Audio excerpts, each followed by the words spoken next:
Hello and welcome to Hunting Unicorns. My name is Damien Shipley Marshall, and this is our latest news update as of August the 2nd, 2024. And it's been a really fantastic, exciting month for us throughout the month of July. Just to give you kind of a heads up on some of the things that have been happening behind the scenes here, I submitted what Hunting Unicorns was at the time for my final submission at the Royal College of Art's Digital Directions Master Program. I've already gone through the assessment cycle for that, and I'm currently awaiting results, of which we're feeling fairly positive about. But much more importantly, we just finished exhibiting our work, and that's been a pretty fantastic experience.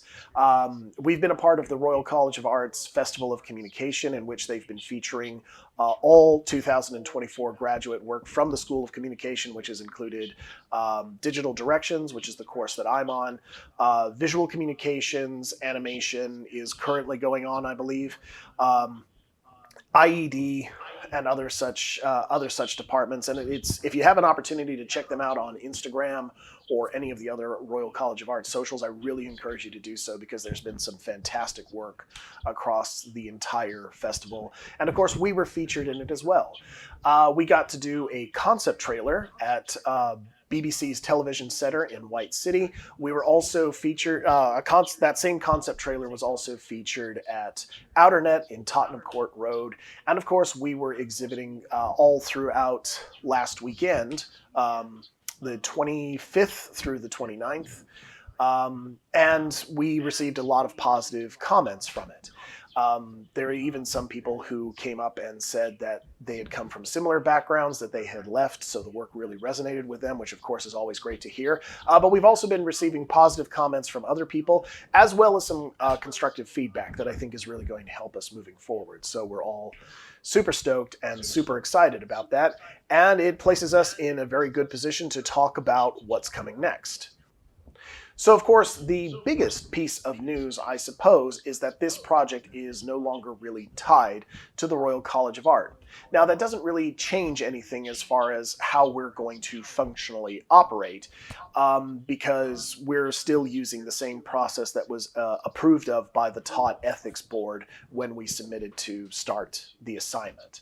But I guess the only thing that's really changing on that front is there's no longer a caveat that if you submit a story to us at this stage, it's not going to become a part of the RCA system.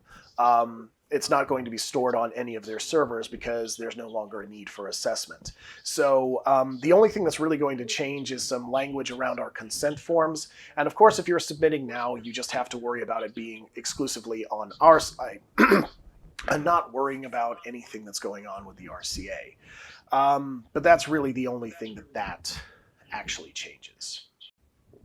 As far as where we are moving forward, I think we've settled into a really good work rhythm as far as what we try to do here with Hunting Unicorns. So obviously, I've said this before, the project is going to continue. We are very excited to work with anybody who grew up in these communities that wants to share their stories with you. If you do want to start that, as we've said before, your first port of call is going to be to contact us. This is mostly just so we can see how we can support you in creating your story. It might be working directly with you. It might be just kind of hearing what you want to do and giving you some feedback and some possible directions if you want to work independently. But we also want to make sure that you're aware of the protections that we put in place to make sure that this is not a traumatic experience for you, and to also make sure that you are supported in your personal life with what you are doing. So, for example, we'd like to work with people who are sure that they're really comfortable with talking about this stuff. If there was some kind of past trauma, that you have given yourself time to heal from that trauma before you try to do this.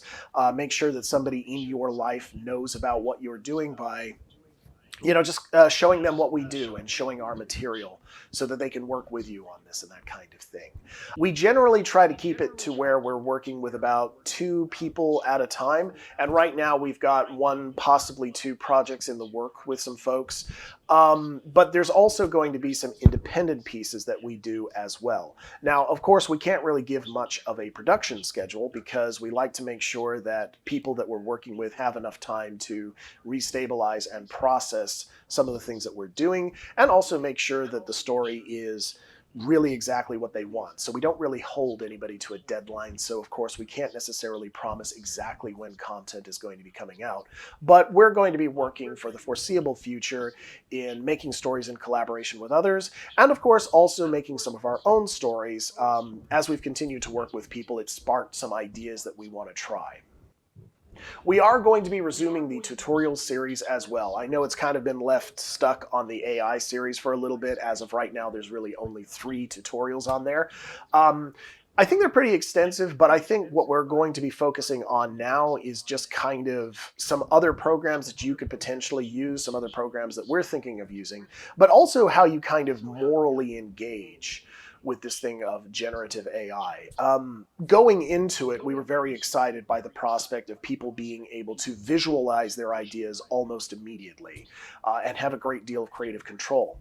I think once you start kind of unpacking how AI works, I question whether or not it's actually doing that, but we're going to be engaging in some ethical considerations that you want to do with AI, such as creating our own models. So something that we're going to be looking for in the future is developing our model that has got content that has not been taken from other people, so that this is either content that we have purchased or it's content that people have given freely to be used to train a model.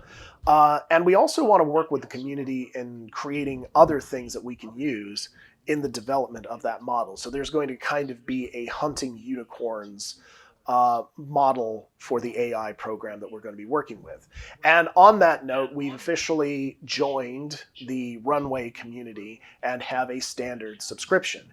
And of course, when you work with us, this is something that you can use as well. And this is also the program that we're going to be training our AI with, and you will be able to take part in using that if you would like to. And of course, if you'd like to develop your own generative AI model, or you just like to do your own thing with generative AI, of course, that's completely up to you. For my part, I'm also going to be researching some other ways in which I can increase my own skill sets in creating other people's stories. I think I've said this before, but I've been a little concerned on some of the restrictive quality of some of the things that we work with. So for example, as much as I love the metahuman process, and it's by far one of my favorite things that we do, it does seem creatively a little limiting to just have that hyper-realistic aesthetic. And I think there's some problematic things that happen with just working with things that are labeled as hyper-real as well. And we want to come up with things that are a little bit more expressive and avatars that can be customized a little bit more to the needs of our participants. So for example, doing avatars that are a little bit more animalistic and things like that. But that's going to require me to kind of engage a little bit more with programs like MetaPipe, and potentially also look at some other animating processes that we can use to quickly bring these things to life. So for example, I'm an illustrator. It might be possible that we make kind of like an illustrated animatic, and even potentially use some of the motion things that you can use with generative AI in bringing pictures alive. I see that there's a lot of things that we could potentially do, but I'm going to be working in the background to learn more about that. And of course, as I become more, a little bit more comfortable with those processes, we'll start some more tutorial series as well. But I think that's pretty much it. I mostly wanted to give an update on all of the great things that have been happening lately, and just assure people that we are still continuing to work in the direction that we said we were going to work in. And I think it's important for us to just kind of keep talking about some of these issues that are around being raised fundamentalist.